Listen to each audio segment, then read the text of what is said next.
So, welcome friends, welcome coaches to your ICF class series. Yes, Yasmin, it has been too long, hasn't it? I've missed you. All right, so tonight I'm very excited to bring you the first of a series of ICF class competencies that we're going to be going through in order to assist you with your applications for the International Coach Federation. All right, so phew, I've kicked Hayden out. It's now just me back in the class. And welcome to the ICF class series. So I wanted to introduce this by talking to you just a tiny bit about why we're doing this series, what it's all about.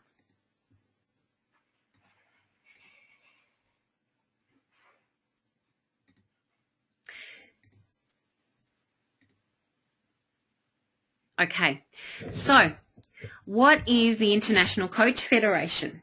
Well, the International Coach Federation is the peak worldwide body for the practice and profession of coaching. It was founded in 1995, and the ICF's core purpose is to lead global advancement of the coaching profession. As the leading global coaching organisation, the ICF is working toward this goal by setting high standards, providing independent certification and building a worldwide network of credentialed coaches. So that's what the International Coach Federation is all about. Now, I jumped on their website today and got some statistics. There are actually currently, how many? Okay, currently there are 20,222 members of the International Coach Federation, of whom 9,371 coaches hold credentials. What does that mean? Well, there's, I guess, a couple of different ways you can approach your ICF membership. You can become a member of the ICF and have access to their membership website, resources, all kinds of information, the latest studies and practices, webinars and so on, by simply paying a registration fee and joining up as a non-credentialed member.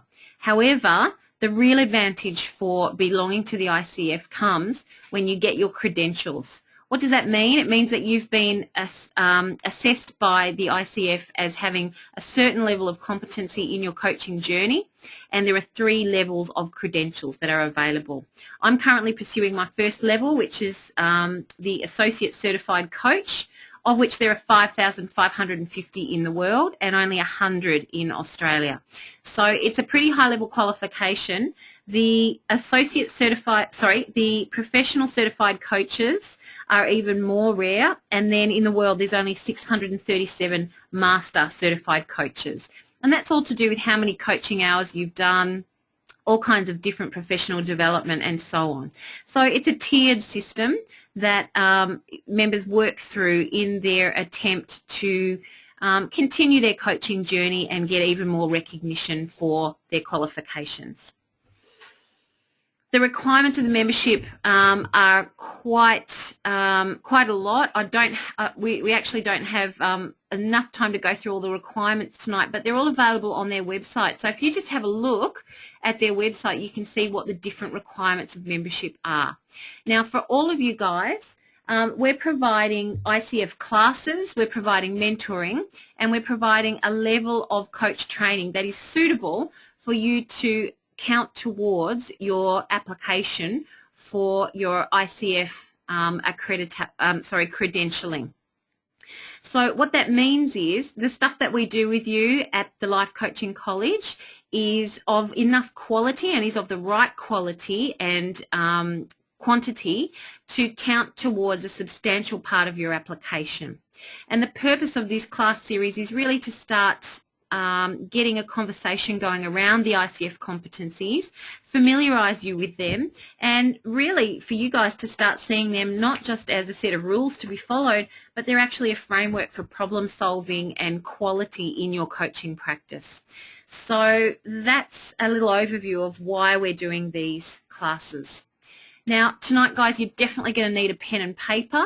This is a different kind of a class. It's not so much of a question and answer, not quite so light-hearted as usual because there's a lot of content in this, okay? So I just really want to encourage you to take plenty of notes tonight. The more you understand this before you go for your application, the easier it will be for you to be able to tick everything off.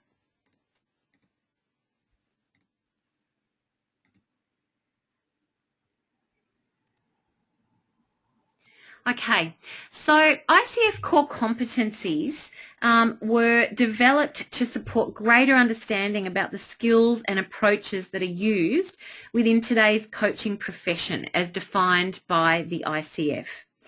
They help set the benchmark for coach training and coach practice around the world. And these competencies are used as the foundation for the ICF credentialing process examinations. The core competencies are grouped into 4 clusters according to those that fit together logically based on common ways of looking at the competencies in each group. The groupings and individual competencies aren't weighted, they're all equally important. Okay, so there are 11 ICF core competencies and they're grouped in 4 chunks. And so I'm just going to quickly introduce those to you just so you have an idea of what it's all about. The first chunk or the first section of your ICF core competencies is about setting the foundation for your coaching. So in terms of part A, number 1 is meeting ethical guidelines and professional standards, and number 2 is establishing the coaching agreement. Now part B is where we're actually starting our journey. Why? Because Doc has some other classes he's going to run for you about some of the other stuff, and I'm filling in the gaps where we needed to do some discussion. So we're going to be starting with number B3 tonight. That's where we'll be starting. So we're starting with co-creating the relationship, and we'll be doing B3, which is establishing trust and intimacy with the client. And B4, which we'll be talking about next week, is your coaching presence. Let's have a look at some of the other core competencies or the remaining core competencies. Okay, the third chunk or part C is communicating effectively in your coaching sessions. So that is broken up into 3 different areas of active listening, powerful questioning, and direct communication. And then the 4th and final part, D, being facilitating learning and results. So part 8 is creating awareness, part 9, designing actions, part 10, planning and goal setting, and part 11 is managing progress and accountability. So they're the 11 ICF core competencies. Each one has a lot of different parts to it underneath. And so we're going to be starting tonight by having a look at establishing trust and intimacy with the client.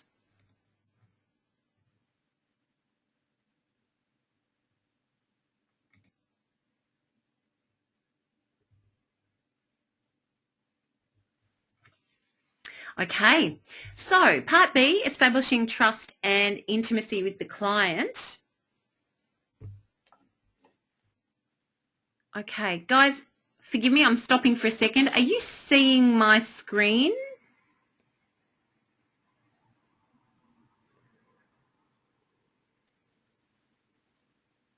Yeah, you can see, yep, okay, great. So someone was just asking, do you have slides? Yeah, cool, okay. Yes, you can see my slides. Okay, great.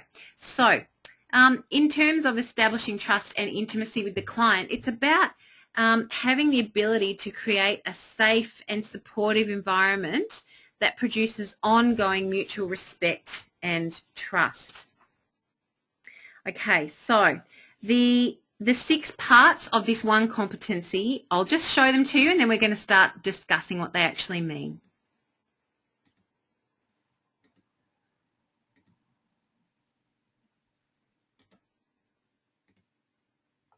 Okay, so part 1, they show genuine concern for the client's welfare and future.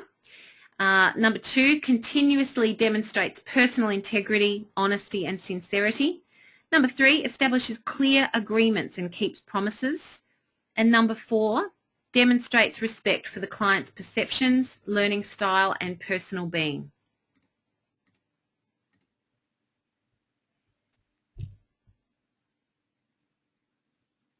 Number 5 of these competencies is that the coach provides ongoing support for and champions new behaviours and actions, including those involving risk-taking and the fear of failure. And finally, number 6 is asks permission to coach client in sensitive new areas. Okay, so that's a really, really broad overview of what we'll be talking about tonight. But what I wanted to do was open up the floor for a bit of discussion, because you guys know how to do so much of this stuff already. These are things that are not new. We've spoken about them in terms of coaching before. And what I want to do is try and find out what you already know about this.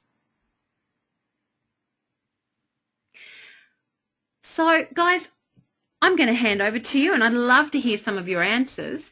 What would be some of the ways that we could provide a safe, supportive environment that produces ongoing mutual respect and trust?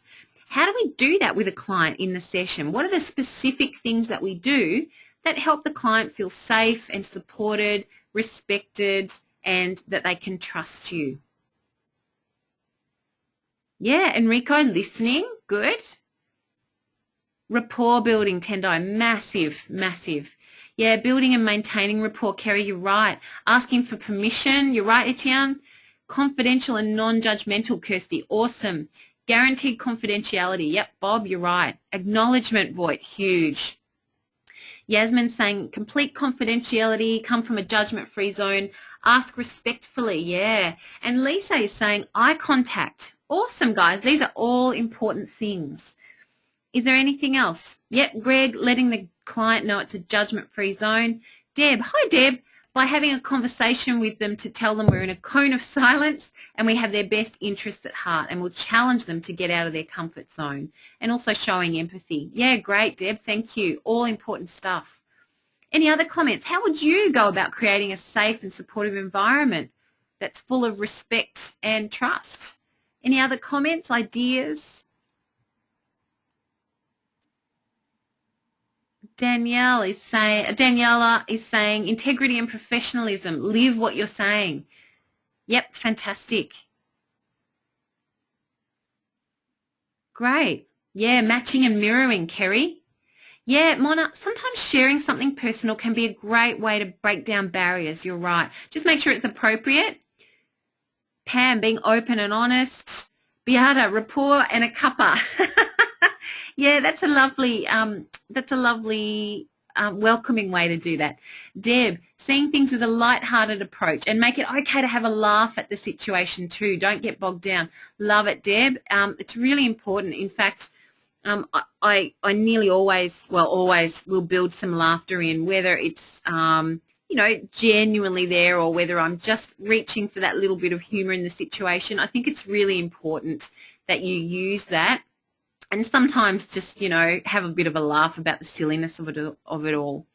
Etienne, no advice, just great questions. Love it. Yasmin, don't impose your map over theirs. Beautiful. Guys, you know so much about this. Wonderful. So, yeah, I agree. Oh, Deb, here we go. I had a couple with me that someone had cheated the other day, and I started with, wow, we have a mess on our hands here. It made them feel comfortable. Yeah, good. I think sometimes it's about naming the elephant in the room and just going, yep, okay, so this is not how we want it to be. Huh, oh, well, that's life. Okay, now how are we going to work towards getting where we want to go? You're right. All right, so I agree. I think it's all those things that you've mentioned and even more. So it's about rapport. It's about respect. Listening. It's also about telling the truth and really not being afraid to tell a hard truth when you need to. Giving generously of your attention, your time, your resources, and absolutely coaching from the heart.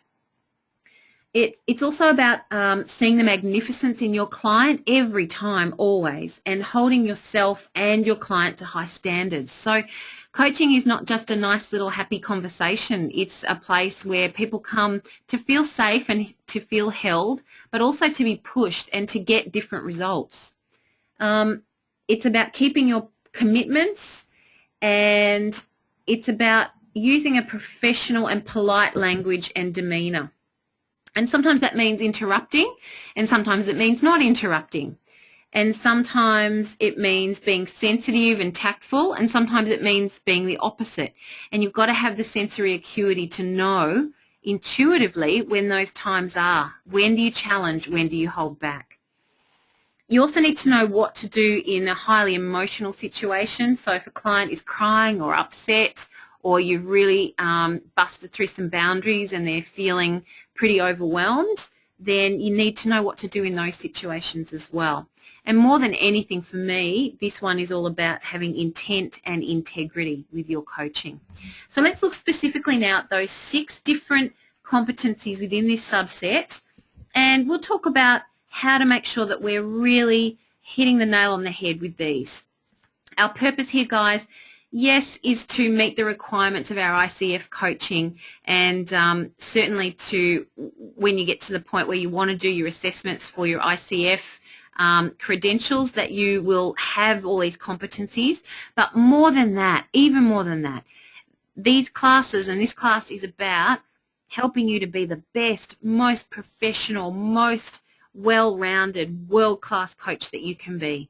And these are the competencies that are defined by the International Coach Federation, the standard, the benchmark for coaching, as the ones that really need to happen in a coaching session. So grab your pen and listen up.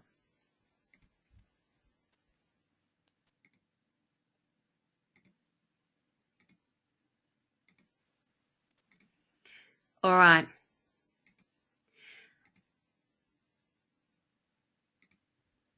So the first thing that is required of us in terms of creating the right environment for coaching is showing genuine concern for the client's welfare and their future. All right, so how do we go about doing this, coaches? Well, for me, and I'm guessing for many of you as well, it all really means it starts with coaching from the heart. Coaching from the heart, what do I mean? I mean using some of that wonderful knowledge that you have and really internalizing it and making it an intuitive thing where when you're coaching, you're not always in your head. You're not always thinking, what's the next question? You're just doing exactly what Beata has just written. Be present. Be present. Be there with that person and coach from the heart space. Coaching from the head leads to surface coaching.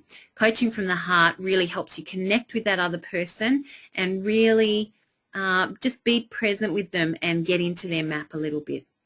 Now, if you're genuinely concerned about your client, as this competency requires, then it means that you're always focused on finding the solutions that the client wants to find. It means that you're not doing a coaching session and kind of half planning and thinking about what you're going to have for dinner or thinking about last night's movie that you watched. Yeah, you're right, Etienne, coaching with our whole being. It means having real concern that the client is going to get what they need to get from the session. Now, as you know, I say to you that we can never know what the client is getting out of the session, but there are certainly times when you can see whether you're on track or not. And you need to have the right level of genuine concern and professionalism that you're willing to do whatever it takes to get the client to the solution that they want to get to. It also means taking time, getting to know your client so that you can use the appropriate methodology for them. There is no one-size-fits-all in coaching, and it really means taking the time early on in your sessions and early on in each session, because remember, things can change from week to week, to re-establish rapport with your client, to get to know what is their rep system, what are the hot buttons for them, what are the things you know you need to work on with them. Getting to know them and building a real framework of understanding a little bit of their map. And when I say understanding, what I mean is appreciating. You can never really understand a client's map, but you can see little pieces of it. If you're showing real concern for the client's welfare and future, then you must also use a holistic approach. And so in terms of your coaching, this means If a client, for example, has a goal of losing a certain amount of weight before a big event, and they have an idea of how much weight they need to lose, and it seems like they're going into an unhealthy, underweight category, or if they're trying to lose an excessive amount of weight that really is going to take away from their health, then you need to temper your goal approach with a more holistic approach as well. Whatever you're working on with the client must be ecological. It must be good for the whole client in all parts of their life. It must be good for the other people around them and the situations around them, and it must be good for the world at large. And using that kind of holistic approach really means that the client isn't just focusing on one small little part, but understanding how that fits into the whole of who they are as a human being.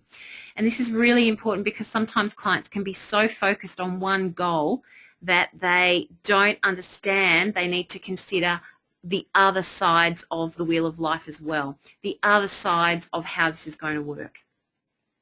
If you're concerned for the client's welfare and future, then you're also exploring the future. You're exploring what will this change mean for them once it's made, and how will that look in 3 months, 6 months, 12 months?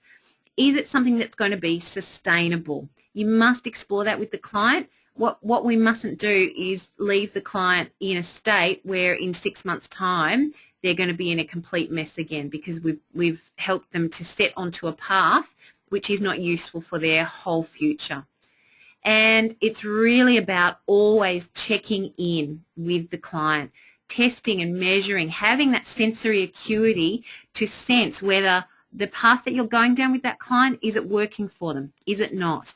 And if not, having the behavioural flexibility to move to a different coaching style.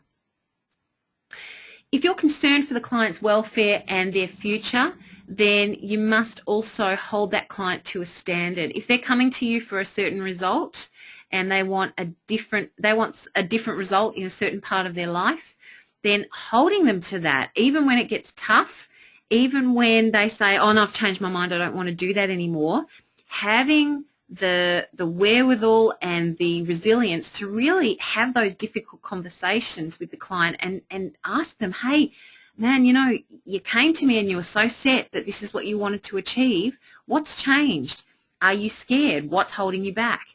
And where you need to, telling them the truth. If they're not stepping up, telling them the truth about that. If they're sabotaging themselves, telling them the truth about that. Because you're showing concern for the client's welfare and future, where you're not allowing them to get away with behaviour that has led them to have the results they currently have. You're telling them the truth about what's going to need to change if they want to hit that new goal for the future. Can I check in with you guys, please? Is this all cool? It's a different style of webinar tonight. It's a lot more academic. There's a lot more sort of chunky material, and I want to check that we're all cool. Ask questions as you go, guys, if you wish. Great, thank you. Yeah, Beata, Beata's asked a question about, she has lots of clients where they wish to achieve an unhealthy weight. How do you approach them and tell them it's not healthy? It's different for everyone, Beata, but in your profession I would certainly be partnering with some medical professionals, maybe having some information about the recommended healthy weight ranges available to them so that they can see it, and partnering with doctors or other specialists as you need to, because yeah, I think that one can be quite concerning, and you need to tread carefully with that. Thank you. Okay, cool. All good, great. Thanks, guys. Awesome, great comments, so I'll keep moving.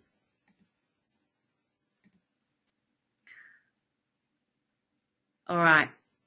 So point 2 in this particular competency of co-creating the relationship is continuously demonstrates personal integrity, honesty, and sincerity. And this one, guys, this is my favorite thing to talk about personally, because I believe, it is my belief, that coaching is about nothing but integrity. My personal belief is that coaching is all about integrity. It's about who the coach is choosing to be. It's about the standard they're choosing to hold the client to. It's about who the client is choosing then in turn to be. And it's about the integrity of the relationship that you establish with that client. So this is a huge one for me, and this is really to the core of my beliefs about what coaching is all about. Coaching for me is one of the purest forms of relationship you can have with someone, because there's no bullshit, and ultimately there should be no manipulation, no lies, nothing like that. It should be all about truth, because only from a place of truth can transformation occur that will be sustainable in the long term.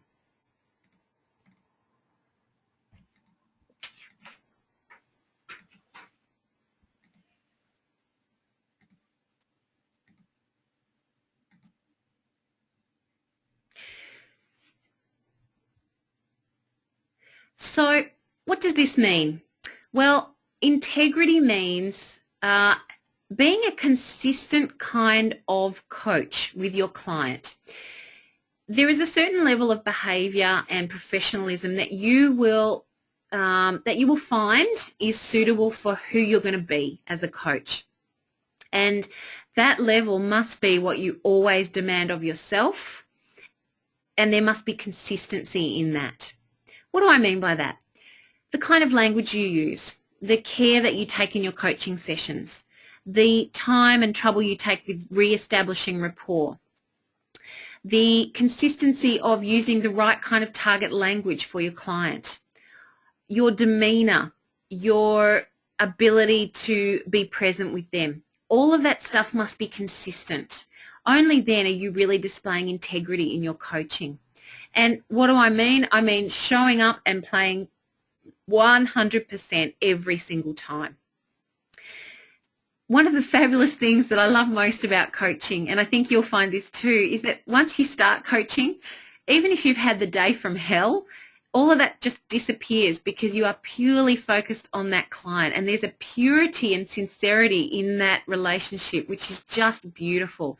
And it's not a challenge to be there. It's actually a great pleasure to be there. I find it nearly like meditating. It just takes up 100% of my focus, and in that moment I can be whoever the client needs me to be. And so if you're showing up every time and playing 100% every time, not only will that consistency just be there, not only will coaching just naturally happen, but you'll enjoy your coaching so much more.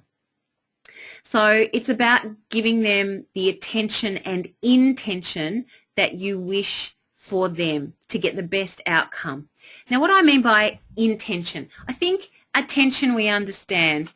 Attention is, great eye contact, showing them with your body, and you're active listening, that you're really paying attention to them, and that, linguistically as well, you're paying attention. You're reflecting their language back at them, doing all of that wonderful matching and mirroring. But intention, sometimes, guys, you're going to work with clients who you don't agree with, who you don't like, who perhaps their goals you feel are not the right goal. And your intention in coaching must be to drop those judgments and become a blank canvas to help them achieve whatever is right for their life. And your intention must always be positive, even when the client is truly trying to achieve something that you feel would not be right for you. What do I mean by this? Let me think. You might be doing some business coaching, and a client might be going very aggressively after a certain sale, and perhaps they're doing so in a style that really is not your style and kind of irks you. But your intention must ultimately be for the client to achieve what it is they want to achieve, as long as it meets those conditions, those well-formedness conditions. So we're going to look at those again shortly, but make sure that your intention for the client in that coaching session, and also before and after the coaching session, is non-judgmental, seeing the magnificence, and really just all positive. One of the worst things you can do as a coach is be a fabulous coach in the session and then come out afterwards and say, what a load of crap, blah, blah, that person is blah, blah, blah, and judge, judge, judge. Because on a quantum level and on an energy level, you're undoing all of the wonderful work that you have just achieved with that client. And believe me, on some level, they know it. Okay, personal integrity and honesty and sincerity is also about professionalism. It's about your language, your being on, well, it's the next few points actually, being on time, keeping your word, professionalism like in terms of the documents that you send them, the agreement that you establish with them, which we'll be looking at in a moment.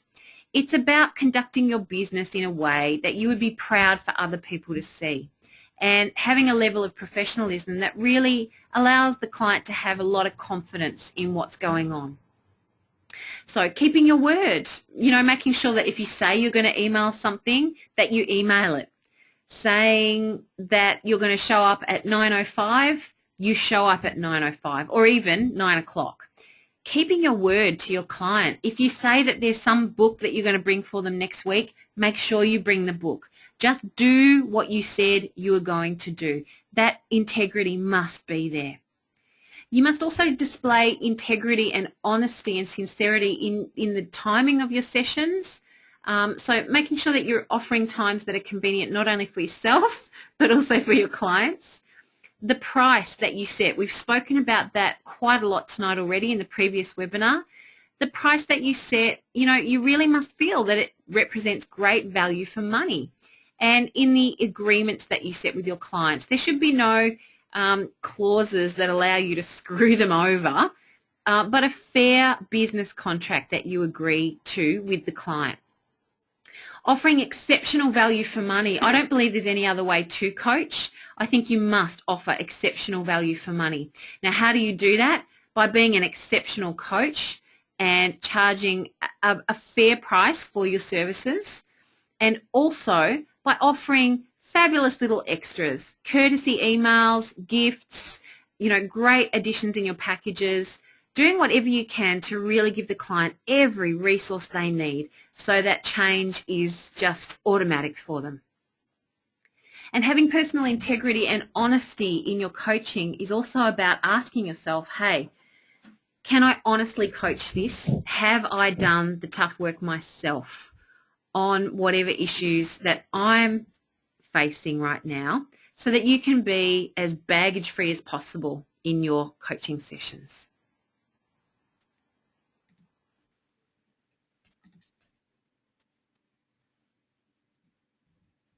And the question that I think you can ask yourself to just make sure that this happens all the time, and I just ask this question to myself all the time, what can I do to serve my client even more right now in this moment? What can I do to serve my client even more right now in this moment? If you continue to ask yourself that question on a continual basis throughout your coaching, then all of that other stuff will just fall into place. It's a great focus to have.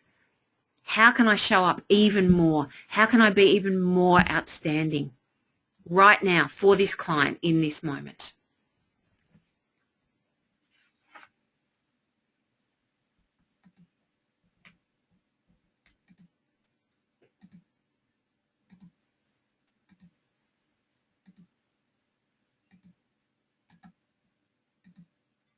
Okay. And guys, can I please just check in? Any questions or comments at this time? We're moving through the material quite well, and I do want to give you an opportunity to ask questions as they come up. I know that this is really heavy content, and that's just how these classes are going to be, but what we're doing is giving you everything you need to understand these competencies. Any questions or comments at this time, or am I all good to continue?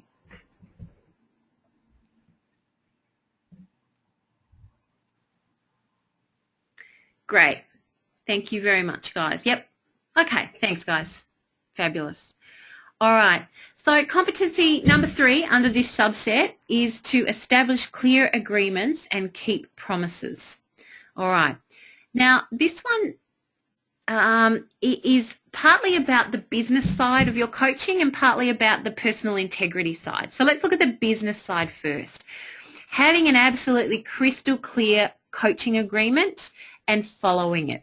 So something that a lot of coaches fail to do early on especially is to have a really watertight coaching agreement. Now, what this does is lead to ambiguity and mismatches of expectations from the client and the coach about how the coaching sessions are going to work.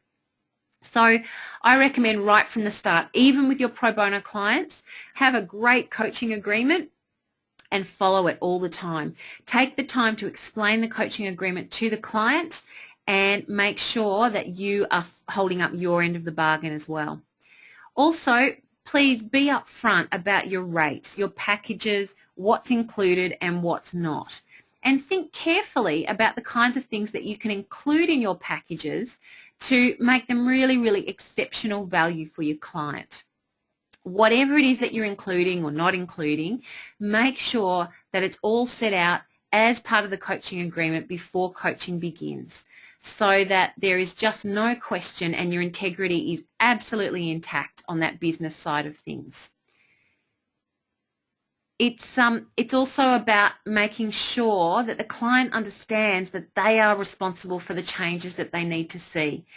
Please don't position yourself as a superhero who has all the answers and who can fix everything in the client's life, because we know, don't we, that that's just not the truth of the matter.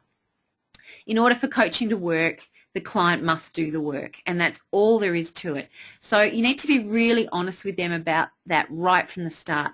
Even if you've got someone who you think or who you know is expecting you to have the answers, and they're offering fabulous upfront payment for a big package, if you have a gut feel or if you have an inkling or a thought that there's something about this client that they're not committing and they're just expecting you to do the work for them, you've got to be honest with them about that right from the start.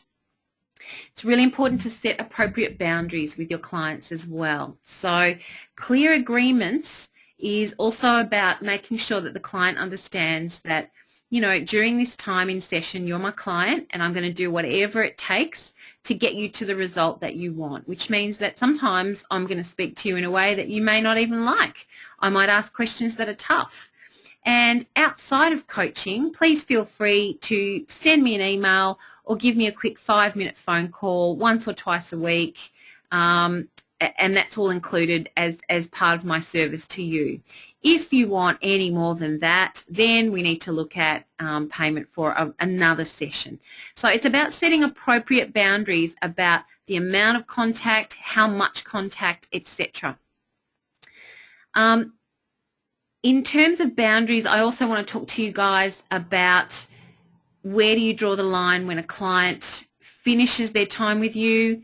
Are you friends with clients? Do you then offer extra coaching as a pro bono? Where do you draw those lines? So as the coach, it's your responsibility to be the one setting up the appropriate boundaries so that there's no misunderstanding. Quite often you'll have clients wanting to be your friend afterwards so they can maybe get their hands on some free coaching, and that's not appropriate. Why? Well, first of all, you're running a business, and second of all, because if a client gets free, a client who previously paid for coaching from you then gets free coaching from you, how much value are they placing on that free coaching, and how much are they going to commit to it?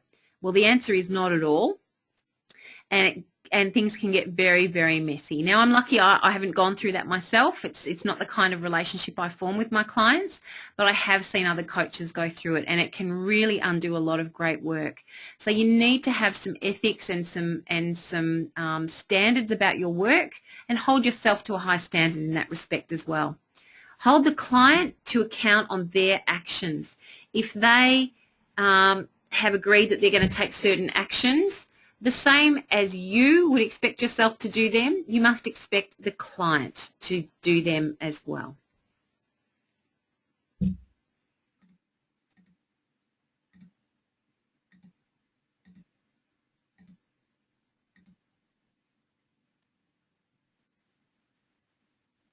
All right, moving on down the track. Point number 4 under this competency is that the coach demonstrates respect for the client's perceptions, learning style, and personal being. Okay. So this one, a lot of it is just about remembering constantly and reminding yourself that the map is not the territory. The map does not equal the territory. What does that mean? Well, the client's representation or their map in their head of what reality is can never be reality. It is a perception of reality. It's their perception of reality. Now, we know that you know this. But what I want you to remember too, coaches, is that your map is also your map, and it's also not the territory. So the client may have a certain interpretation of something. You may have a different interpretation of something. They're both just subjective interpretations. Neither of them is the whole truth, the whole reality. This is why we have to be very careful not to impose our map on top of the client's map. What we do need to do, wouldn't it be easier? Deb's saying it would be so much easier if we all had the same map. Ha ha. Deb, for a long time as a kid I thought everyone did have the same map. How funny is that? All right. So know your client and adjust accordingly. So if you know your client, then you must respect their perceptions, their learning style, their personal being. If you know the things that annoy your client and that bring joy to your client, then make sure you use them appropriately. If you know your client's preferred language style, representation system, learning style, then make sure you adjust your coaching accordingly to accelerate their results and also to make changes effortless and easy as possible for them. You've got to constantly calibrate where your client is at. Some days your client will really want their butt kicked. Some days, for whatever reason, they may be feeling a little bit more tender. So that constant calibration and respect for the other person really needs to come to the fore. You have to have that sensory acuity and notice when the client is feeling comfortable, not comfortable, and know just the right place to go to get them where they want to go. You have to respect that clients are going through slow, organic change. For many of our clients, this is the first time they've heard any of these coaching concepts. It's the first time they've been through a change like this, facilitated like this in their lives. And do you remember how confusing it was the first time you were coached? Well, you just need to respect that what they're going through is a slow and organic change. So being impatient, judging how fast or slow they're able to make their changes, that has no place in the coaching room. You must trust that the client is going through whatever they need to go through to get them wherever they want to go. They're having their own realizations and breakthroughs. You can't supply your realizations and breakthroughs to them. So in a situation, for example, where a client is starting to have a realization perhaps that, I don't know, maybe the job they're in or the relationship that they're in is not suitable for them and they need to change it, even if you see that coming five sessions earlier than they do, it is not up to you to give them that decision. They must come to their own realizations and breakthroughs, and that's showing ultimate respect for their process as well. And always remember that when you're playing with someone in the coaching field, sometimes there are core beliefs and values that are really central to who they are. It's part of their personal identity. And when you come to something that is really, really deeply embedded in your client, be sure to respect that. And even if you don't agree with it, if they don't want to change it, then they're not going to change it anyway. So have respect for their personal identity and any core beliefs and values that they truly wish to retain.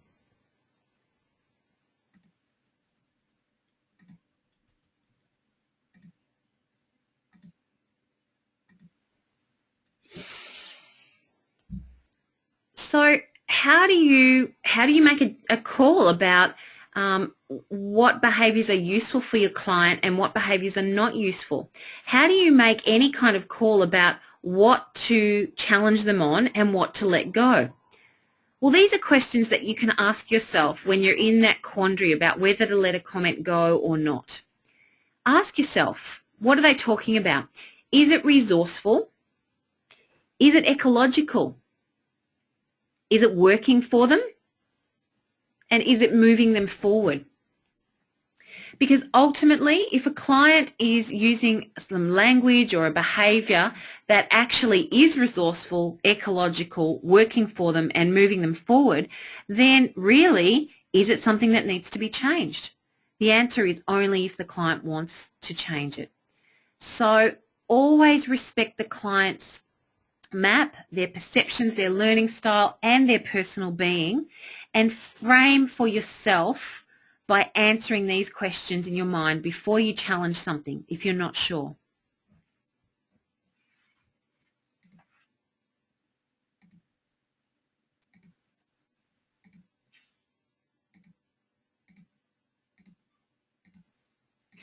Okay.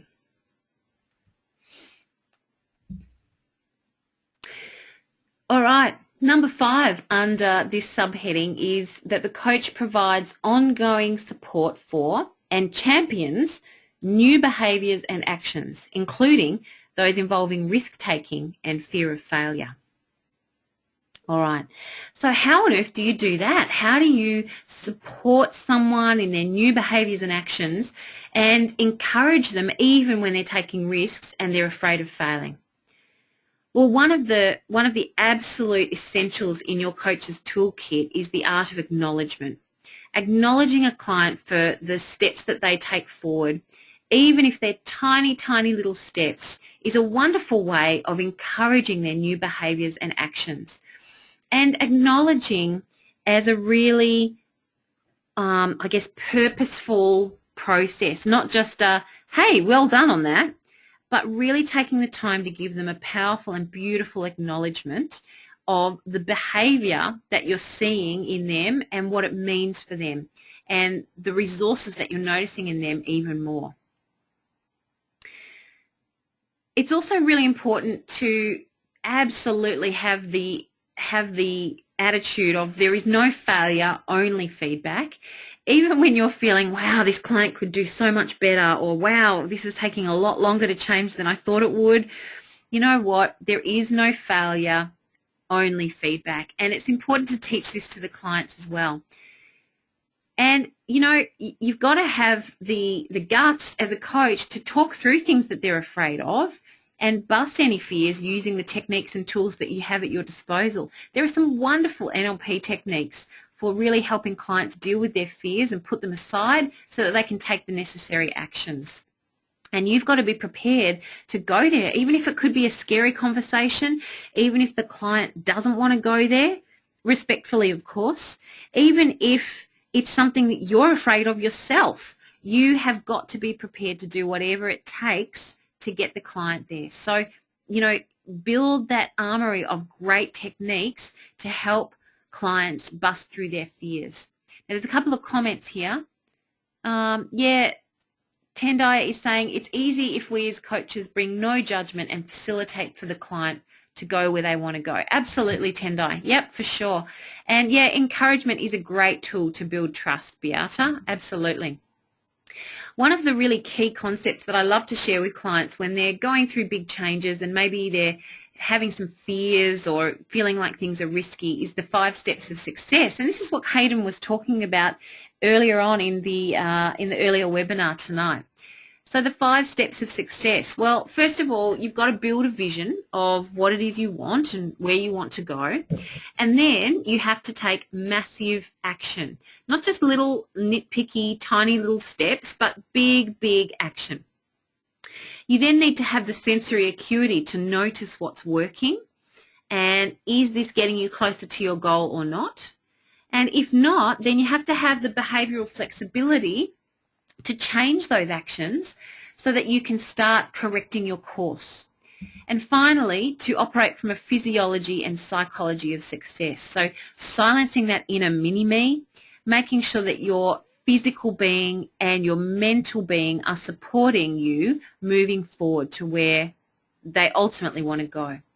And if you can encourage the client to use those 5 steps of success and really embrace them, then any project that they undertake, any goal that they've set, becomes simply a continuum. It's not a pass or fail situation. It's just a, hey, I'm on the path. If you can use that kind of approach with them, it really gives a lot of breathing room for the client to fully live into that goal and not give up until they've reached it.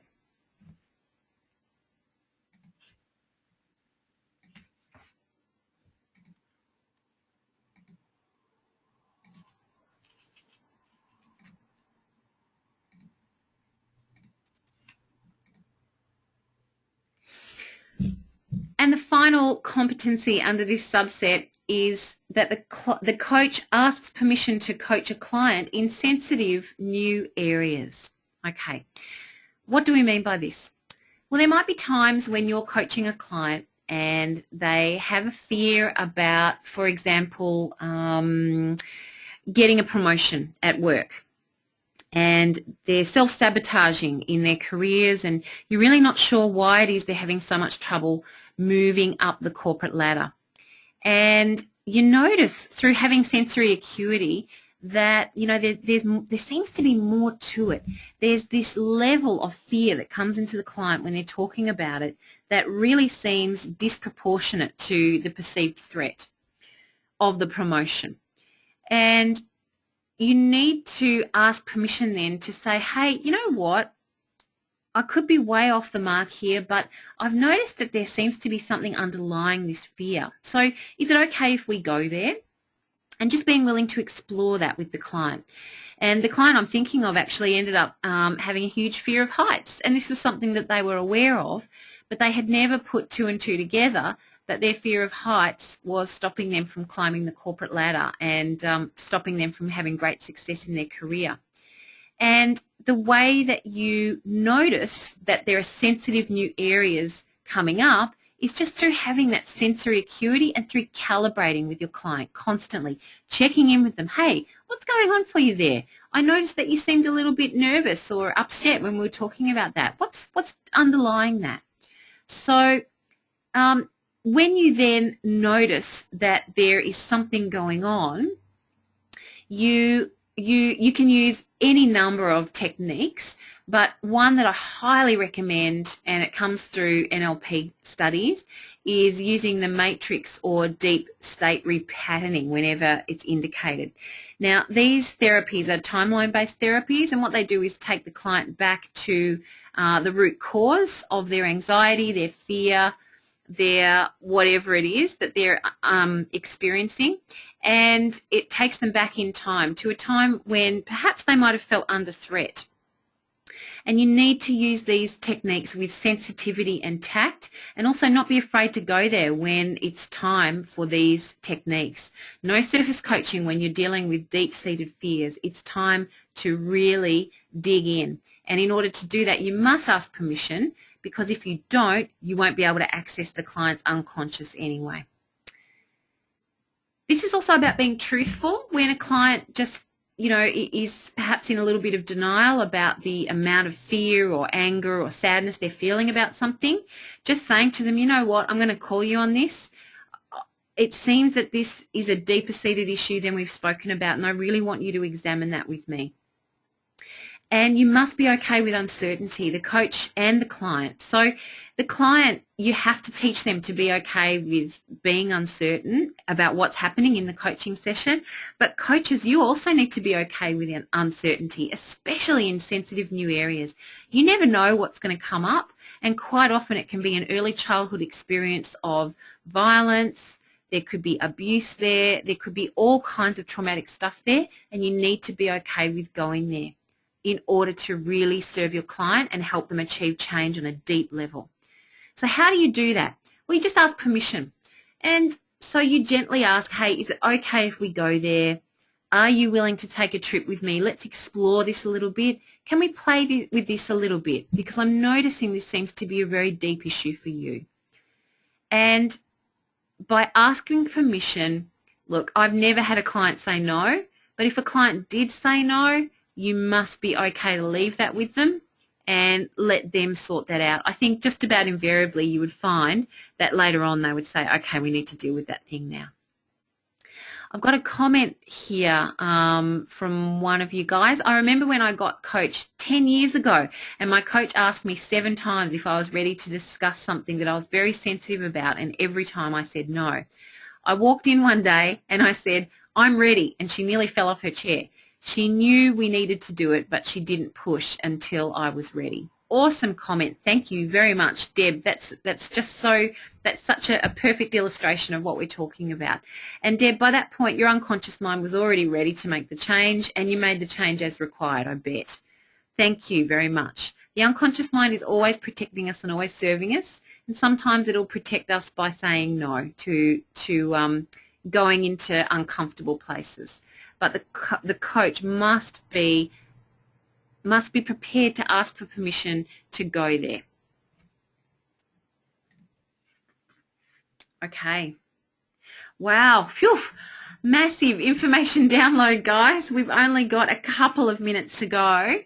And I know you've asked a couple of questions as time has passed, but I now have a couple more moments. So are there any questions? We have just covered off ICF competency B3, which is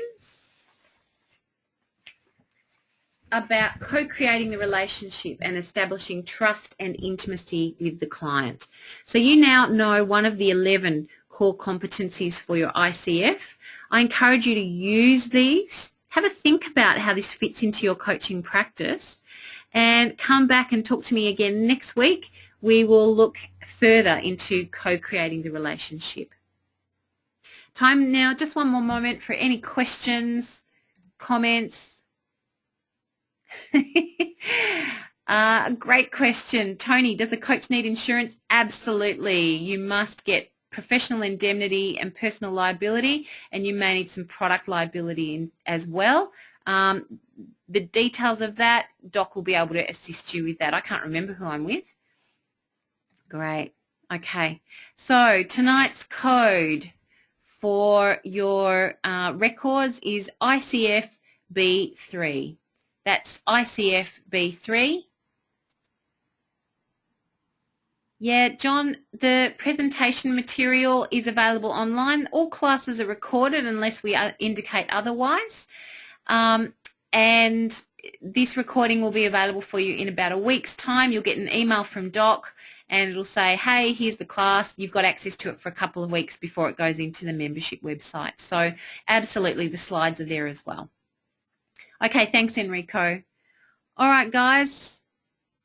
I think there's no questions, so I'm going to say thank you and good night to you all. Thank you for hanging out with me. It's been quite a wild ride, and we'll see you next week for more ICF core competencies.